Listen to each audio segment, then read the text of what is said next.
Hello guys, it's me Sam at 13. Just like I said, if you saw the post, which you probably didn't, basically I went to a charity shop yesterday and once again something really annoying gaming related happened, and it annoyed me enough that I felt that I had to make a post of it because there was a lot of annoying things. The two charity shops that I go to have just gotten worse and worse and worse until I don't actually look forward to going to them anymore. Me and Nan used to go around to charity shops as sort of like a day out every so often, since both of us usually can't buy stuff new at all. So this was like a chance to be lucky and find something.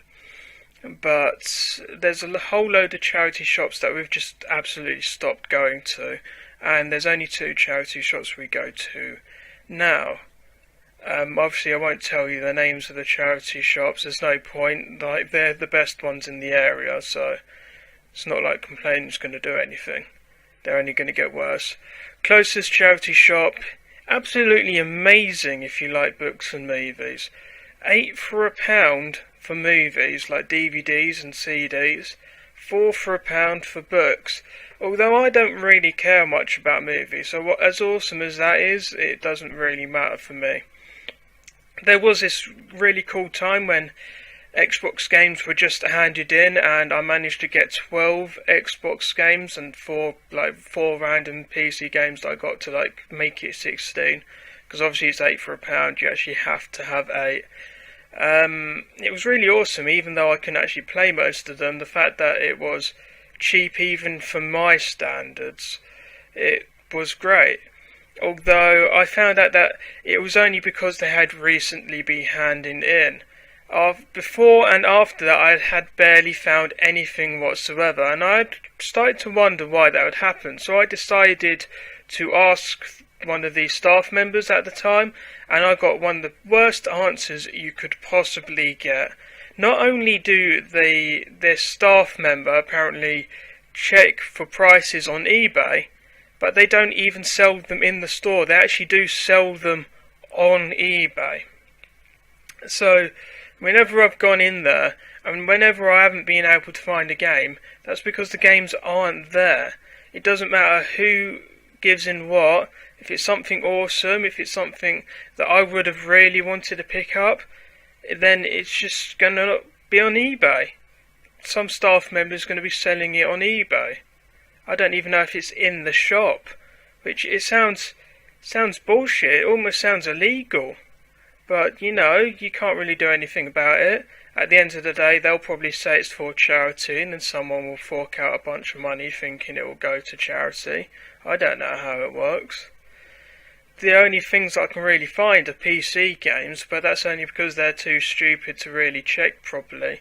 Because PC games usually say CD or DVD on them, so they probably just think they're movies or something, to be honest.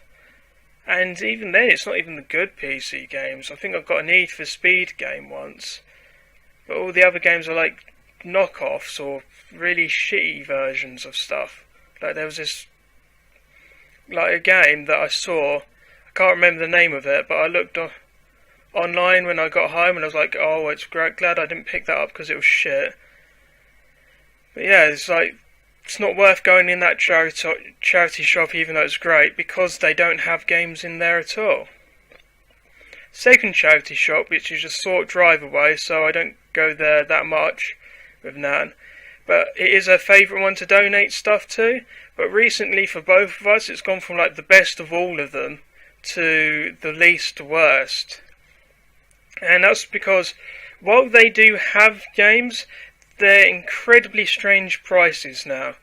It used to be 50p each, but now it's PC games are a pound each, PS2 games are £2 each, Xbox and Xbox 360s £3 or more, because they can't tell the difference between an Xbox and an Xbox One somehow, even though you could just tell by the box art and the date on the back of every single video game box in existence, or whatever.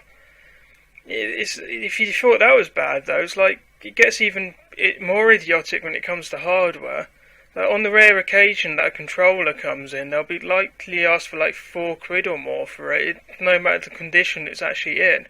Otherwise, I'd have a spare PS2 controller, even though it's one of the generic ones, and I've got some, like, I might as well show it to you since it's out. I've got this thing. My god, this thing fits your hand really well, almost too well, because I've been using a normal PS3 controller, and I've been finding it hard to get back used to playing PS2 games. Well, anyway, that's not the worst thing, and the reason I made this video, and obviously the post. I went into the shop with Nan after dropping some clothes off that she had stuck in her room for ages that she can't wear anymore, and I immediately checked this small tiny section with all the games in, and I noticed a lot of games that would be okay but not actually worth the money. Like your PS2 game, I know it sounds super cheap of me to say a PS2 game wasn't worth £2, but I'm talking about a lot of them are sports games or FPSs that you've probably already played or watched someone play or something. It's just nothing really special. Although one of them was iToy Play 3. And while it may be an absolutely terrible game, I don't know. I had a nostalgia moment basically, and I would have loved to get it because it would have been a nice thing to have. Although I lacked the camera, but to my surprise, I found it on the table behind it, and I was hoping that it wouldn't be too expensive because basically I live on ESA. I apparently, according to some sick note, can't get a job. Bunch of stuff. I mean, I can walk around, but just don't get into that, okay? I've already explained it to many people. It gets on my nerves. But basically, the limit in the charity shop, even though I don't go there that often, I'd say is about a £5. Probably slightly more than that, but I'd say if the camera was a £5, like by itself, she probably would have let me spend the £2 to get the game as well and make it £7, but that would have been a rare occasion. Although I would have tried really hard to convince her that I could afford it. However, it didn't actually have the price on it at all. It didn't have a price. So I asked the person that was at the till at the moment, who just happened to be an old woman, and I know it's a bit stereotyping, but old women and video games, they really do not go together. And she pointed at a PS2 on the table for £15, and that in itself wasn't what was annoyed me. It's like, it didn't annoy me simply because I already had a PS2. Especially since the PS2 actually has a 40 power cable bit where you have to lean something on it to get it to work. But it was the fact that the PS2 in question had no controllers and no wires. Nothing. No power adapter, no memory cards, no controllers, nothing to work it with, no idea if it actually works or anything. Just nothing with it. And they didn't even bother to put the game that comes with the camera with the PS2. Like, how can you expect someone to buy something that's literally nothing with it, that you can't even use, for £15 in order to get a camera thing that is absolutely useless unless you get one of the games that it works with? It's absolutely idiotic, and every time I think of it, it just annoys me that these people are even allowed to work there. It's like, what? At least when you're trying to do something, I know you're working for free, but you could at least try and work out where stuff is. I mean, they're trying so hard to look on eBay to see how much games are worth, but they don't even look at what the games are. That's what I don't like. If you're going to go the whole way of trying to find how to get money out of them, then at least don't try sending them half done, or like little bits and pieces of them.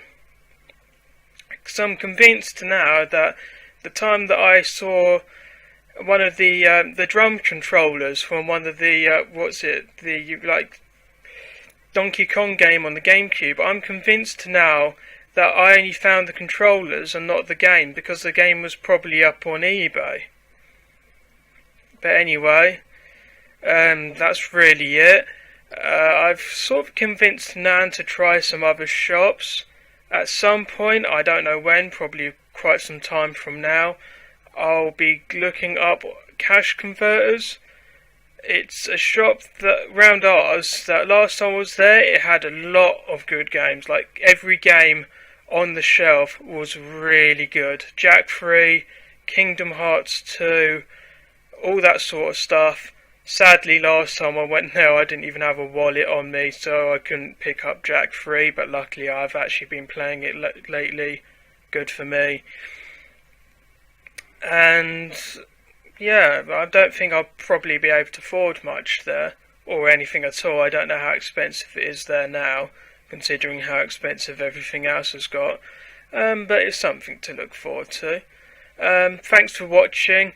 I don't know how the videos keep ending up over 10 minutes all the time, but hopefully I used some audio stuff to make this louder for once. So yeah, hope you liked the video, and I will see you next time.